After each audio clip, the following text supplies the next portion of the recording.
Awesome. Yeah. Hey, so this is me trying for the second day in a row to go live. It did not work the first time, which is yeah.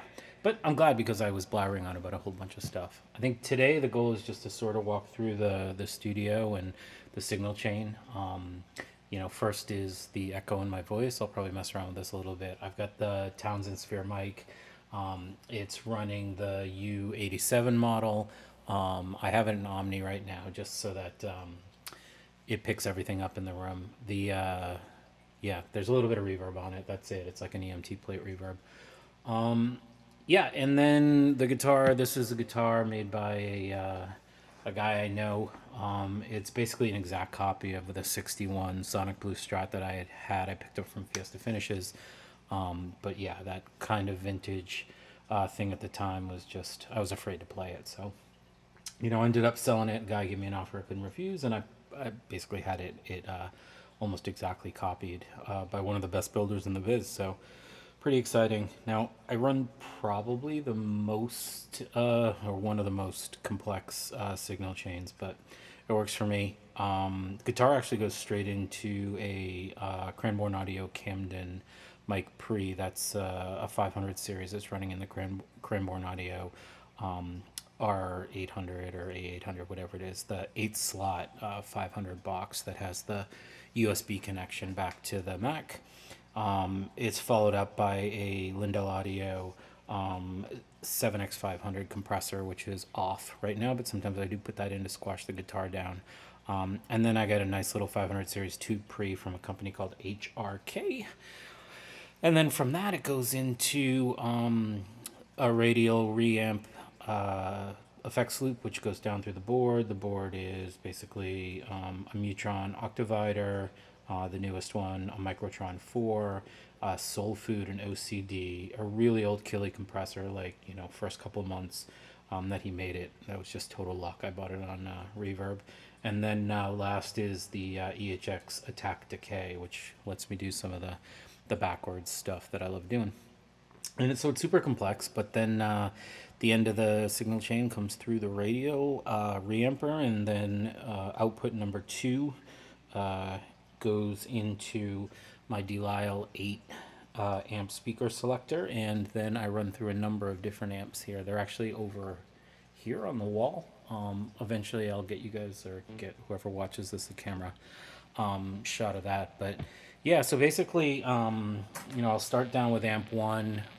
This is just Boss Katana in crunch mode. There's tons of stuff I can do with this amp. It's the original version 1 head. It sounds good. Now, I'm running this through a really basic green punch model. It maybe sounds a little bit better with a little bit of verb on it. Oh, ha! Yeah, the psychedelic machine, the Octavia was on. Let's try that now. Much better.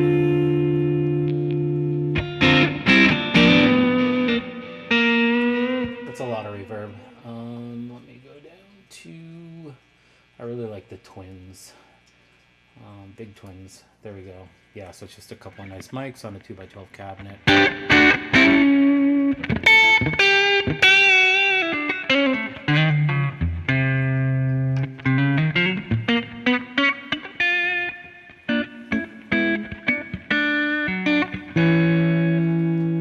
Sounds good. So that's the backup old standby, the Katana head. Next is number 2. This is a Phase, Randy Phase, awesome amp builder in Canada. It's called the Bad Lieutenant. I will probably discuss my love of Fish many, many, many times during this if I keep going. And it's a 2-channel amp. The first is sort of a deluxe Fender reverb, or deluxe Fender Deluxe, because there's no reverb on it. It does have an effects loop, and I sometimes run an Anasounds spring reverb in there. And then the high gain is a Trainwreck, which just sounds great. But right now I'm just in the Fender. So, it's a good sounding, kind of medium breakup, but like really nice tube tone.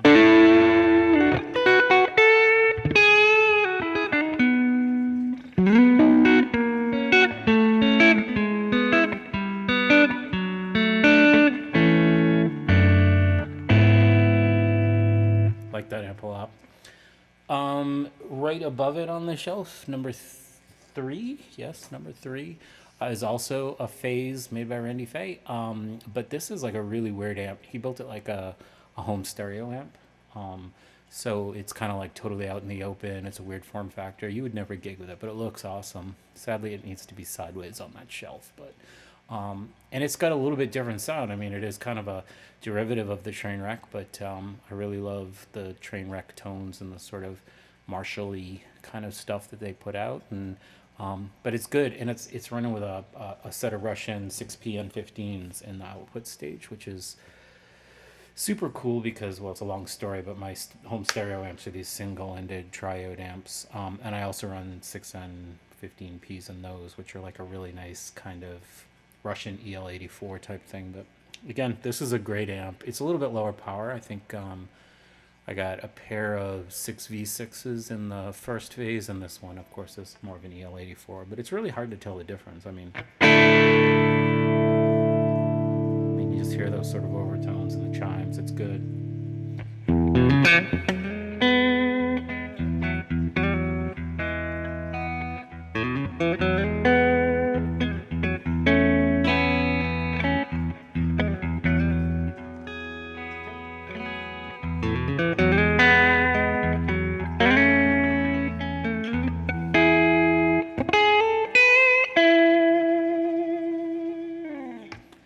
Also excellent sounding. Now the one above that in slot number 4 is the quiet amp. It's just a little 5-watt Champ. I mean, it's so much quieter. I would typically just boost up the levels, give it a little bit more gain. You know, it sounds good here, but like when you put it like in a really like a tiny combo kind of thing, it just sounds right. You know, it's got a really nice, and then there's like another, like this is kind of like more of like a probably a Bones or something, you know, twangy.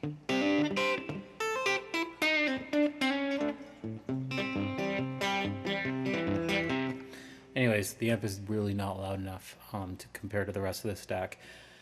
I'm trying to figure out how to overcome that. Rather than further attenuating the rest of them, though, I think I might just try to figure out a way to boost that. And then, yeah, finally, last but not least, is another Trainwreck clone. This one's kind of a mystery. We thought we had it figured out, and that it was built by one of the guys at Dallas Solo, or Solo Dallas, sorry, but nope. He doesn't think he built it, so who knows? Maybe, I have no idea. It's definitely not a Ken Fisher. It's definitely not an original, and it's not one of the reissued JMs. I took the thing apart and looked all inside, but it's a nice, you know, nice copy. I mean, it seems like the chassis is aluminum, you know, like Ken would have done, and it's all nicely hand wired on turret boards with some fancy 3D looking stuff going on with the caps and the resistors and Sozo caps, mustards. It's nice. It's nice. Probably put a picture up here sometime.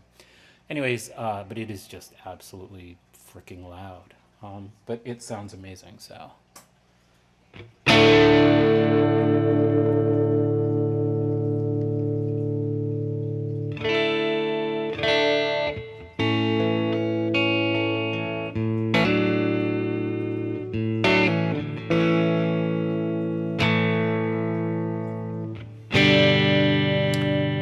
Because I have the radial reamp, I can actually boost. I mean, my guitar volume's all the way up. It's a little bit louder in the neck. The output of this neck pickup is a little bit higher than the others, so I can get a little bit more grit on the neck.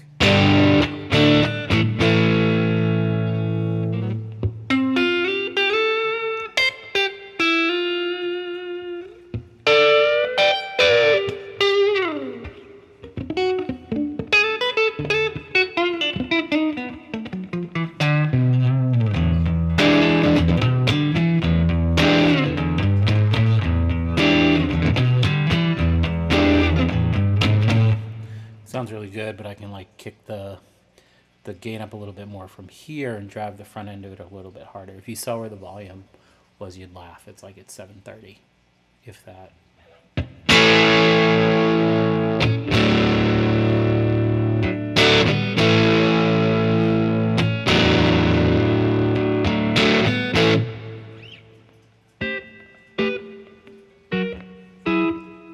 just back the volume off a little bit and get nice cleans. Yeah, so that's the amp stack. That's probably all I'm going to cover for today. I hope anybody who ever sees this enjoys it. Just a little bit about what you're seeing on the screen. So, of course, you can see the aux box, which I think is most important because that kind of represents the way, the cabs I'm running. Oh, yeah, by the way, I never figured.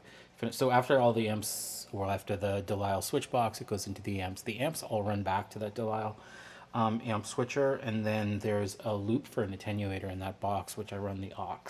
And then I can turn the speaker volume all the way down on the aux, and it does not come out the or the cabinet behind me, which is fed by the cabinet out number 1 on the Delisle. So I have like space for 7 more cabinets. I don't know where I would put them, but and it's just nice because I can turn it all the way off, and then I'm just listening. It's basically like I have full control of the cabs, the speakers, the mics, the positioning, the dampening in the room, the balance between the rooms, like of course EQ and everything on there. And then the console, the Universal Audio console's in the middle. That's where I run. The Townsend's running into 2 channels on an Apollo Twin X, and then and then the far left is Logic Pro X, and I can't, like, I'll just, when I actually play on these things, other than just sort of like play through the gear, then if I'm playing music, I can put bass lines, keyboard stuff on there, and hopefully I'll play a little bit. And I also, like, if anybody ever watches this and you guys want me to reamp some of your tracks, I do a ton of reamping myself, so you can, basically I'll just, if you can send me just the recording of a guitar through just a plain old preamp, I can bump it back down to line level, or bump it down from line level to instrument level, and then I can pass it through anything you want. I can pass it through the Trainwreck, I can pass it through the Champ, the Comet, the Fender, if you would want the Katana, I don't know, but more importantly, I can do some really cool stuff on the speakers and the miking in the box. So that's about it. I want to see if this works, and see if the YouTube has behaved like it did not yesterday. And we'll try this again soon. Thanks.